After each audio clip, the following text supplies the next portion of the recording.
Hi there bike riders, today I'm riding from the Geelong CBD along Mercer Street heading north towards Drumcondra. I found this route on the City of Greater Geelong active transport maps that can be downloaded from their website. If you just search for City of Greater Geelong active transport maps, you'll find a printable brochure and a larger map. The map has this route marked as on-road bike path, so it should be a pretty easy and safe trip for the 1 kilometre to the end of Mercer Street. I'm starting at the southern end of Mercer Street, at the junction with Gerringap Street and Mallup Street. Let's go. I'll keep to the left of the dotted line, so not to impede any cars, which is what we're conditioned to do when riding. This leads me to the painted green bicycle lane. It's not very wide, but it doesn't have parked cars on the left, so it's not too bad. I've got to watch out for the car that is turning left across the bike lane. I was going to let the driver turn, but they have slowed to let me through. Who has priority in this situation? According to Vic Roads, drivers may enter the bike lane to turn. However, drivers must give way to cyclists already in the bicycle lane. From the cyclist's perspective, you must not ride past or overtake a vehicle on the left when it is already turning left and is signalling left. Otherwise, you may overtake a vehicle on the left or to the right if it is safe to do so and you can see approaching traffic clearly. The driver was signalling but not already turning left and signalling left, so it looks like I have priority. I wouldn't ride up that gap to the left of that vehicle when the indicator is on unless I can see the driver is stopping to let me through. A thank you to that driver for being aware of the surroundings and making it safe for all road users. As we cross the intersection, I start searching for the on-road bike path. There's a short painted gutter, but then it disappears. I'm in a bit of no man's land now.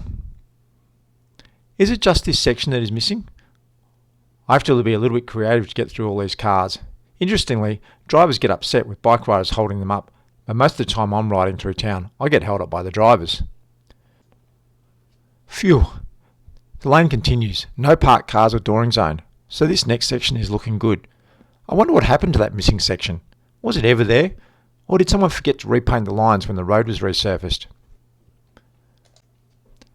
As I wait here at the traffic lights, City of Greater Geelong have released a new master plan for Mercer Street. Community consultation is open at the moment. The plan is to keep 2 lanes of traffic each way in the morning and afternoon peaks, and use one of those lanes each way for parking during other times. It is also proposed to install separated bike lanes in both directions along here. It seems like a good idea with street trees, wider footpaths and bike lanes. Inevitably, there will be people opposing the plan, so it will probably be watered down and the bike lanes removed from the plan. No funding yet has been sourced, so I wonder if I'll see it in my lifetime. Let's continue on.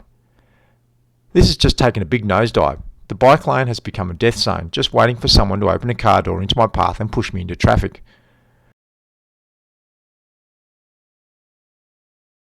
The white car has lights on, so I'll give it plenty of space, as someone could be getting out of it. Hang on, nowhere to go. Cars bearing down on me on the right. Where is that on-road bike path, so clearly marked on the COGG active transport map? This ute also has lights on, so very likely someone will be getting out of that also. So I'll move out of the on-road path and into the traffic lane. But that little white car has other ideas. It's not that keen on making space for me to avoid the car door zone. That was less than the 1 metre required passing distance. There was a man tragically killed in Adelaide recently when a child opened a car door into his path, knocked him off and he was hit by another car. The signs continuously condition us to keep as far left as possible, but most of the lanes around parked cars are just too dangerous. There's plenty more of the same along here, just an on-road bike path in the car door death zone. Once again, I have been led to a really dangerous situation by the active transport maps. I'm not sure why I keep looking at them. A bike lane is only as good as its worst section, so I could describe this bike lane as either non-existent or extremely dangerous. For more death-defying rides along Geelong's on-road bike paths, make sure you subscribe to the channel.